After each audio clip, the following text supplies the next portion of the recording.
I feel so lucky. Yes, lucky. I know it's odd for me to say that nowadays, because who feels lucky with everything that's going on in the world? In my case, I don't feel that way most of the time. I get bogged down by little things and it affects me so much. But I believe that we need to find those moments, those lucky moments of peace, and be grateful that we have them. So I will start by saying it. I feel lucky that I'm healthy right now because there's been times that I wasn't.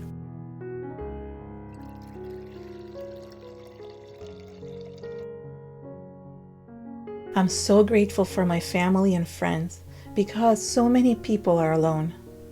I'm thankful for having a warm home and food on the table. I know many people don't, and it makes me really sad. Yet I too find ways to forget those lucky moments and then to focus on what is missing, what I don't have. Yet I truly try, to find little things that make me happy, like the weather. It might seem silly, but where I live, it gets really cold at this time of year. It literally changes day by day. Last week, we had warmer weather. In Toronto, that's rare. And it made me so thankful because today it's snowing. On a snowy day, I love staying indoors, wrapped up in a blanket by the fireplace. Today I started to reminisce on this past summer, as if it was the first time we had spent the whole summer together at home. Luckily, I was also able to walk outside in nature, and so I did just that.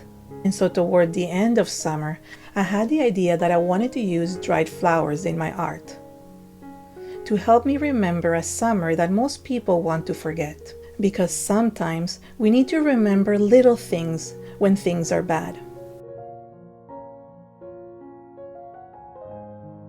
I believe nature has so many beautiful art supplies available at our fingertips, and so I went for a walk to pick some flowers to dry, so I can use them in my projects.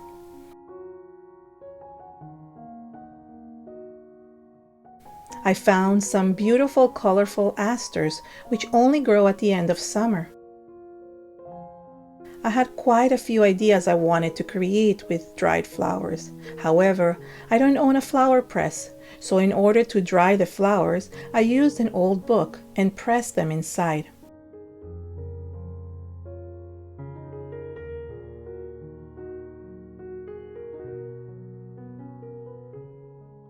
I gently removed each flower from its stem so I would not break the petals, and pressed each flower on a separate page.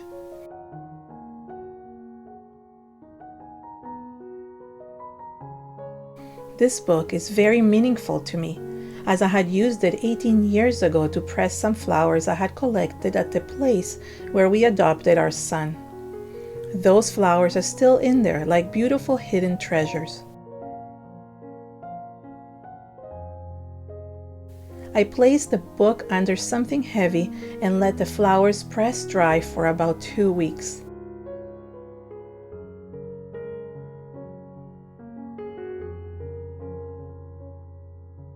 I bunched up the rest of the flowers and tied each bouquet with a ribbon. Then I hung them upside down and let them dry.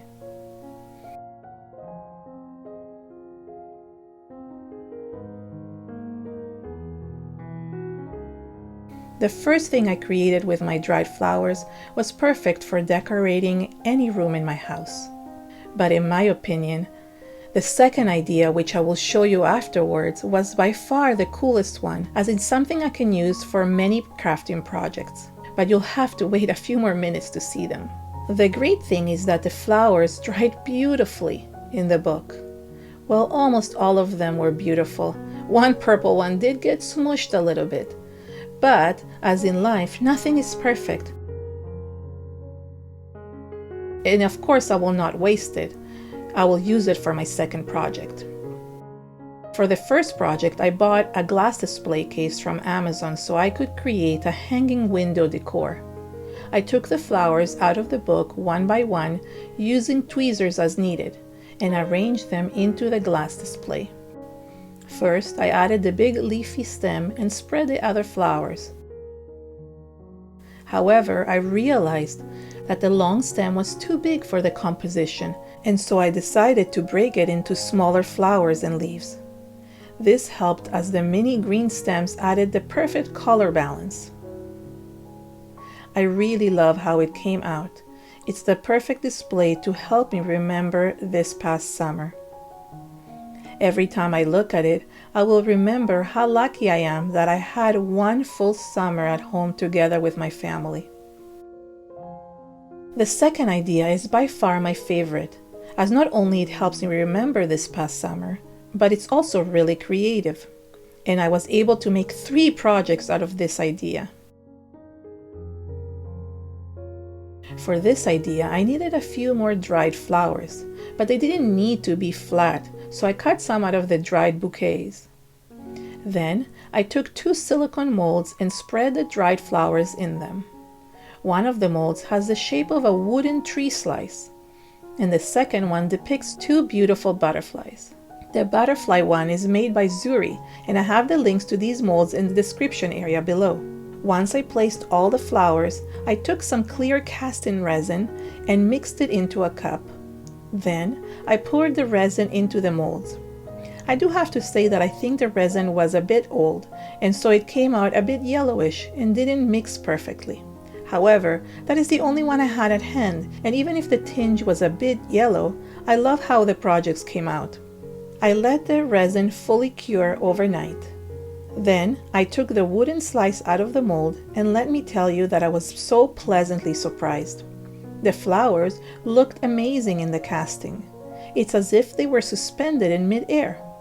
So not only was I able to preserve them, but this piece will serve as an amazing coaster in my art room, where I can place my teacup when I create.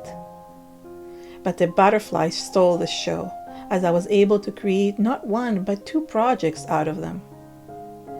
When I took the butterflies out of the mold, one of them didn't cure properly, but I still managed to use it to make something beautiful. For one of the butterflies, which is the one that did cure properly, I created something really simple. I just glued a magnet on the back. I have a collection of magnets on my fridge, and so I thought it would be beautiful to just look at whenever I'm in the kitchen. But what I really wanted to do is to create an art project with them, and so I used the second butterfly to make a natural looking tag. I had so much fun creating this tag. To see that in-depth process on how to create your own, I filmed a real-time video for members and patrons of my channel. To learn more, click on the link below. This tag and the other projects I made today helped me remember those peaceful moments this summer. These amazing projects that I was able to create with something that is readily available to us for free in nature. What other type of items from nature can potentially create something just as incredible? I've linked a video for you right here where I used dried leaf to create some fantastic backgrounds. You won't want to miss the depth of texture I was able to create with them. I'll meet you right there.